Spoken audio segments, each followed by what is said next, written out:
आइए दोस्तों, शुक्र है शुक्रवार है। एपिसोड 11 में आपका स्वागत है। एपिसोड 10 में हमने चर्चा की थी टेक्निकल एनालिसिस के रूट्स के बारे में, जो कि होता है कैंडलस्टिक्स। हमने 3 या 4 तरीके के कैंडलस्टिक्स को समझने की कोशिश की। उसमें आज हम समझेंगे कि उस कैंडल के पीछे एक ह्यूमन इमोशन कैसे काम करता है। मतलब एक कैंडल क्या सिग्निफाई करती है, उसके पीछे जो इंसान है, जो ऑपरेटर है, या जो उस कैंडल को मूव करने वाला जो व्यक्ति है, उसके दिमाग में चल क्या रहा है, उसका इमोशंस क्या कहना चाह रहा है। लेकिन उसको डिस्कस करने से पहले एक छोटा वीकली अपडेट ले लेते हैं मार्केट के ऊपर। निफ्टी ने इस वीक ऑलमोस्ट 17,800 को भी रिक्लेम कर लिया। क्लोजिंग आई 17,828 के लेवल पर। इसके बीच बैंक निफ्टी में भी एक बढ़त देखने को मिली है इस वीक। आप देख सकते हो उसे मेजर कंट्रीब्यूटर रहे हैं आपके एचडीएफसी बैंक, आईसीआईसीआई बैंक। साथ ही साथ थर्सडे से स्टार्ट हो गया है रिजल्ट सीजन, और इसमें टीसीएस के रिजल्ट्स आए थर्सडे को, जो कि रिजल्ट्स बाजार के एक्सपेक्टेशन से लोअर ही थे, खराब थे रिजल्ट्स। और इन्फोसिस फ्राइडे को रिजल्ट्स आए, उसके और भी ज्यादा खराब रिजल्ट आए बाजार के एक्सपेक्टेशन से। मतलब बाजार खराब तो एक्सपेक्ट कर ही रहा था, कंपनी ने और भी ज्यादा खराब रिजल्ट दिए हैं। तो मंडे को इसमें एक इफेक्ट देखने को मिलेगा नेगेटिव साइड में, जिसमें कि 10 से 12% की गिरावट देखने को मिल सकती है, क्योंकि एडीआर में भी 10% की गिरावट आई है इन्फोसिस के। तो आईटी सेक्टर पर भी नजर रखें। आगे रिजल्ट सीजन जैसे से कंटिन्यू होगा तो मेजर जितनी भी बड़ी बड़ी कंपनियां हैं वो आने वाले 2 से 3 हफ्तों में अपने रिजल्ट्स को अनाउंस करेंगी। मेजरली आप देख सकते हो, आप मंथ एंड में आपको बड़े बड़े रिजल्ट्स आते हुए दिखेंगे, जिसमें कि आपका बजाज ट्विंस होंगे, एक्सिस बैंक होगा, आईसीआईसीआई बैंक होगा, सभी अपने रिजल्ट्स पोस्ट करने वाले हैं। तो आइए एक इस वीकली अपडेट के बाद हम स्टार्ट करते हैं हमारा जो एक्चुअल जो टॉपिक है आज का, ह्यूमन इमोशंस बिहाइंड कैंडलस्टिक्स। तो चलिए शुरू करते हैं। ये है ग्रीन बुलिश कैंडल। आप देख सकते हैं इसकी क्लोजिंग जो है वो काफी ऊपर है ओपनिंग से। तो हम बोल सकते हैं कि बायर्स ने पूरे दिन भर डोमिनेट किया है प्राइस को।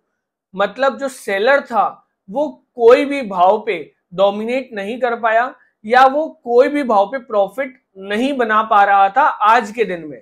तो हम कह सकते हैं कि जितने बायर्स होते हैं उतने ही सेलर्स होते हैं मार्केट में। मतलब अगर कोई बाई कर रहा है तो उसके पीछे जरूर कोई सेलर है जो सेल कर रहा है। और अगर कोई ओपनिंग से ही, मतलब 9:15 से ही अगर कोई बाई कर रहा है और 3:30 बजे तक आप देखिए जो क्लोजिंग आ रही है वो एकदम डे हाई के पास में आ रही है। मतलब क्या, जो दिन भर जो बायर था वो प्राइस को ऊपर लेके गया है, क्लोजिंग तक उसे ऊपर ही रखा है। मतलब उसने प्रॉफिट बुकिंग नहीं की है, उसने पोजीशन बनाई, पोजीशन बना के वो घर लेके गया है पोजीशन को। और इसी के उल्टा अगर आप देखोगे तो अगर नीचे से, अगर हम मान लेते हैं इस कैंडल की जो ओपनिंग है वो 100 रुपए थी, और अगर 100 रुपए से कोई सेलर सेल कर रहा है और क्लोजिंग तक 105 हो गया है, तो मतलब हर भाव पे कोई ना कोई सेलर था। और वो सेलर 105 रुपए पे जो क्लोज हो रहा है वो अभी भी नुकसान में है। मतलब उसे कोई भी भाव में एग्जिट नहीं मिला है। तो अगर आप ह्यूमन इमोशन समझे तो बायर स्ट्रॉन्ग है, सेलर वीक है, सेलर फंसा हुआ है। इसीलिए हम जब ऐसी कैंडल को देखते हैं तो हम बोलते हैं कि ये कैंडल बुलिश है। और इसी के विपरीत अगर ये रेड कलर हो और अगर बड़ी बॉडी हो तो हम बोल सकते हैं स्टॉक ओपन हुआ सपोज 105 पे, क्लोजिंग हुआ 100 रुपए पे, इतनी बड़ी बॉडी है, बायर के पास कोई पावर था ही नहीं दिन भर, सेलर पूरे दिन भर डोमिनेट किया है प्राइस को। और जब घर गए 3:30 बजे तो सेलर ही उस टाइम पे कमांडिंग पोजीशन पे था। सारे बायर्स, पूरे दिन भर के बायर्स जो है वो नुकसान में है। तो जो नुकसान में होता है मार्केट जनरली उनके तरफ मूव नहीं होता है जल्दी से। कह सकते हैं मोटा मोटी कि मार्केट उसी तरफ चलता है जहां ज्यादा नुकसान दे सके ट्रेडर को। यहां पर जो बुलिश कैंडल थी ग्रीन कलर की, ये जनरली बता रही है कि प्राइस ऊपर जा सकता है क्योंकि सेलर नुकसान में है ज्यादा।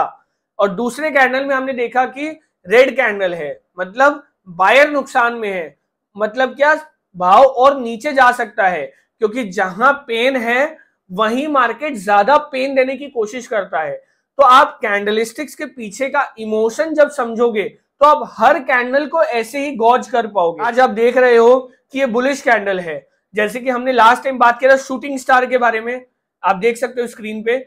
इसमें क्या हुआ, प्राइस ओपन हुआ, प्राइस ऊपर गया तो बायर्स के फेवर में था, लेकिन 3:30 बजे तक जाते जाते प्राइस पूरा नीचे आ गया। मतलब लास्ट में कौन फंसा हुआ है? लास्ट में बायर फंसा हुआ है, जिसने आज सुबह बाई किया या दिन में बाई किया है ऊपर के लेवल्स पर, क्योंकि जाते जाते जो क्लोजिंग है वो नीचे हुई है। तो ये हमें दिखाता है या ये हमें दर्शाता है कि इसके पीछे जो भी बायर्स थे वो फंसे हुए हैं। तो नेक्स्ट डे हो सकता है मार्केट उन बायर्स को और पेन देने की कोशिश करे, और वो और पेन कैसे देगा? भाव को और नीचे लेके जाके। तो जब भी हम कोई कैंडलस्टिक्स पढ़ते हैं तो उसे सिर्फ एक एज ए कैंडल नहीं देखे, उसके पीछे आप ये समझिए कि हुआ क्या है। मतलब एक ह्यूमन अगर उसके पीछे अगर बैठा है, और अगर मैं खुद अगर उसके पीछे ट्रेड किया हूं, तो आज मैं किस स्थिति में हूं, मतलब मैं प्रॉफिटेबल हूं या लूजिंग पोजीशन पे हूं। अगर बड़ी कैंडल में अगर आप कोई लूजिंग पोजीशन में है तो आप समझ के चलिए नेक्स्ट डे आपको फॉलोअप मिलेगा। नेक्स्ट डे जो पेन में जो बायर है उसे नुकसान और खाना पड़ेगा या नुकसान और सहना पड़ेगा। विपरीत में अगर हम देखेंगे, अगर कोई बुलिश कैंडल है, लार्ज बुलिश मारूबुजो कैंडल है, तो next day generally momentum continue होता है, जनरली पेन होता है सेलर्स को। Next day stock gap up भी करता है ताकि और ज्यादा पेन दे सके सेलर को, वो पैनिक में आके अपनी शॉर्ट पोजीशंस को काटे, जिससे क्या होता है प्राइस और ऊपर जाता है। तो आप धीरे धीरे कोशिश करिए समझने की कि कैंडल्स के पीछे कैंडल्स बोलना क्या चाहती है, उसके पीछे का जो इमोशंस है वो कहना क्या चाहता है। नेक्स्ट एपिसोड में हम वापस से आएंगे वीकली अपडेट लेके, और ज्यादा इलैबोरेट तरीके से समझेंगे कैंडलस्टिक्स के बारे में, साथ ही साथ टेक्निकल एनालिसिस के बारे में। Thank you.